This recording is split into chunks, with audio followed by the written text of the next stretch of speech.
اچھا، سوال یہ ہے کہ عورت شادی تو جب ہو جاتی ہے نا تو اپنے والد کی جگہ پہ اپنے شوہر کا نام لکھوا لیتی ہے، کیا یہ ایسا کرنا درست ہے؟ اس میں قرآن حدیث کی بھی انہوں نے کافی آیتیں ڈالی ہوئی ہیں اس سوال کے اندر۔ اچھا، سوال یہ ہے کہ عورت کی شادی ہو جاتی ہے اور شادی کے بعد اپنے نام کے ساتھ کیا وہ اپنے شوہر کے نام کو لگا سکتی ہے کہ نہیں لگا سکتی ہے؟ اور یہ سوال اس لیے کیا جاتا ہے کہ ایک حدیث مبارکہ میں ہے، حضور نے ارشاد فرمایا من بدل نسبہ فقط بدل دینہ، اس نے نسب کو تبدیل کیا، اس نے اپنے دین کو تبدیل کیا، گویا اس نے دین کو تبدیل کر دیا۔ یعنی آپ کا باپ کون ہے اور آپ لوگوں کو شو کیا کراتا ہے کہ میرا باپ کون ہے؟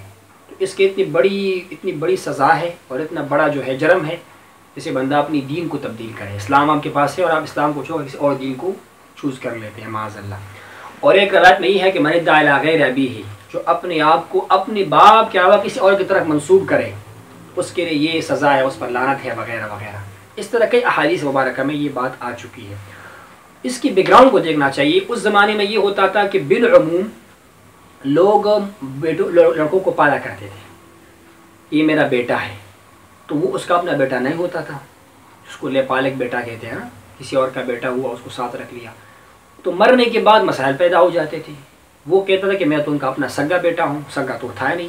تو کتنی مسائل ہے جس کا تعلق میراث کے ساتھ ہے، جس کا تعلق کسی عورت کے حرام حلال کے ساتھ ہے، جس کا تعلق رشتہ داروں کے ساتھ ہے۔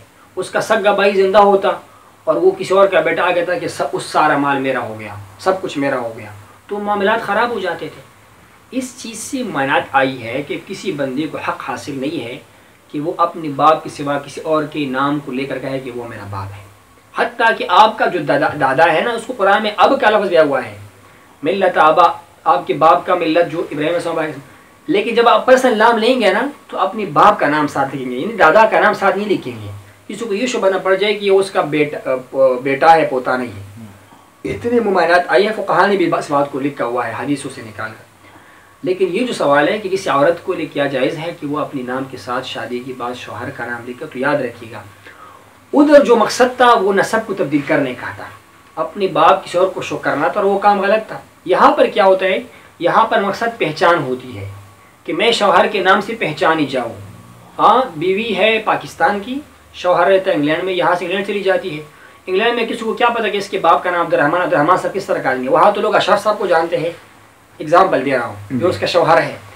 اب اگر وہ لڑکی ساتھ رہی کہ عائشہ، فرض کرے عائشہ عبدالرحمان، کسی کو نہیں پتا عبدالرحمان کون ہے، عائشہ اشرف کہی کہ لکھی گی تو ہر چیز میں آسانی ہو جائے گی اس کے لیے۔ تو یہ نسب کی تبدیلی کے نہیں ہے، یہ صرف تعارف پہچان کے لیے، اور یہ جائز ہوگا۔ یہ کیا ہوگا؟ جائز ہوگا۔ اس کی وجہ یہ ہے، حدیث میں آیا ہوا ہے، عورت نے کہا یا رسول اللہ وہ فلان زینب آپ سے ملنا چاہتی ہے۔ حضور نے کہا کون سی زینب؟ کون سی زینب؟ تو آگے سے انہوں نے جواب دیا کہ یا رسول اللہ یہ جو ہے جاءت زینب، جو کون ہے؟ امرأتو ابن مسعود، جو ابن مسعود کی بیوی ہے۔ باپ کا نام نہیں لیا کسی نے، کیا کہا؟ وہ زینب جو ابن مسعود کی بیوی ہے، باپ کا نام نہیں لیا۔ حضور نے نہیں کہا کہ آپ نے غلط کہا، وہ تو آپ کو اس کا نام لینا چاہیے تھا، باپ کا نام لینا چاہیے تھا، نہ کہ شوہر کا نام۔ تعارف کے لیے ہے نا۔ ایک اور مثال پیش کرتا ہوں، اکرمہ ایک صحابی کا نام ہے، وہ کس کا غلام، آزاد کردہ غلام ہے؟ مثال کے طور پر وہ ابن عباس صاحب کا غلام ہے، آزاد کردہ، عباس صاحب کا۔ تو کیا کریں، اکرمہ مولا عباس، کس کا غلام؟ عباس کا غلام۔ یہاں تو باپ کا نام نہیں نا، ساتھ میں کہا۔ تو یہاں جو عورت نام لگاتی شوہر کا تو اس کو اپنا باپ شو نہیں کرتی ہے، جس تعارف کے لیے، ایک ریلیشن کے لیے، کہ اب ہم میاں بیوی آپس میں، ایک ظاہر بات ہے وہ باپ کے گھر سے نکل گئی، ماں کے گھر سے، وہ تو ان کے ماں باپ ہے، لیکن اب سارا ان کا رہن سہن شوہر کے ساتھ ہوتا ہے نا، اور شوہر کے پاس چلی گئی وہ، اب تو شوہر کی اجازت کے بغیر کہیں جا بھی نہیں سکے شرعاً۔ آج کے دور میں تو نکل جاتی ہے خواتین، لیکن شرعاً یہ ہے کہ وہ شوہر سے پوچھ کی جائے گی، بشرط کہ قریبی جگہ مجبوری کے بنا پر ہو تو جا سکتے ہیں، لیکن اگر کسی بڑے سفر پر جانا چاہے، دور جانا چاہے تو شوہر سے پوچھ کے جانا پڑے، شریعت کے یہ حکم ہے، لا ہے شریعت کا۔ اب یہ بات کہ اپنے شوہر کے نام کو ساتھ لگانا، تو یہ اس سے قطعاً مختلف معاملہ ہے، یہ حدیث سے ثابت ہے۔ قرآن نے کیا کہا؟ قرآن کو دیکھ لیجیے گا نا، قرآن نے کہا کہ جناب والا کون ہے؟ امرأۃ نوح، کس کی بیوی؟ نوح کی بیوی۔ قرآن نے کیا کہا؟ امرأۃ لوط، کس کی بیوی؟ جناب لوط علیہ السلام کی بیوی۔ سورہ تحریم ہے نا، آخری پاروں میں آپ دیکھ لیجیے گا۔ تو قرآن نے بھی ان کے باب کا نام نہیں دیا کہ وہ عورت جو فلان کی بیٹی ہے، نہیں کہا کس کی بیوی ہے؟